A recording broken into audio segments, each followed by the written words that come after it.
નવાન બનીને અમીર તેનું સુકૂન ગુમાવે છે, મજૂર બનીને સુખી રોટી ખાનાર શ્રમિક આરામથી ઊંઘે છે. નમસ્કાર, સ્વાગત છે આપનું આરબી ન્યૂઝમાં. હું અશ્વિન રાઠોડ. આજે હેપી લેબર ડે એટલે મજૂર દિવસ 1 મેના દિવસે શા માટે ઉજવાય છે, આવો જાણીએ. લેબર ડે ઇતિહાસ આમ તો પ્રાપ્ત માહિતી અનુસાર વર્ષ 1886માં 1 મે અમેરિકાના શિકાગો શહેરમાં હજારોની સંખ્યામાં મજૂરોએ એકજૂટ થઈને પ્રદર્શન કરી સમય મર્યાદા નક્કી કરવાની માંગ કરી હતી. મજૂરોની માંગ હતી કે મજૂરોનો સમય 8 કલાક નક્કી કરવામાં આવે, કારણ કે પહેલા મજૂર સતત 15 કલાક સુધી કામ કરતા હતા. તેમજ મજૂરો માટે કોઈ નિયમ કે કાયદો હતો નહીં. આ આંદોલનમાં ઘણો હંગામો થયો અને તેમાં 4 કામદારોનું મોત થયું.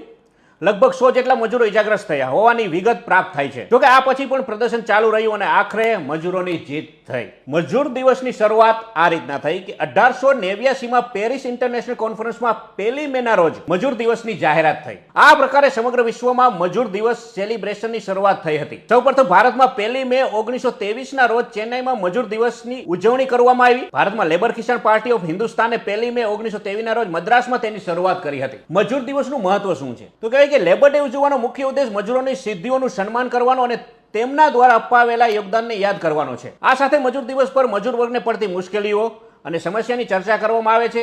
ઘણા દેશોમાં કામદારો માટે કલ્યાણકારી યોજનાઓ જાહેર કરવામાં પણ આવે છે. મજૂર દિવસનો કોટા શું હોય કે તેની ગેરહાજરીમાં મંજિલ હંમેશા દૂર છે. જે તમારા સપનાને સાકાર કરે છે તે મજૂર છે. કે હું મજૂર છું, મજબૂર નહીં, તે કહેવામાં મને શરમ નથી.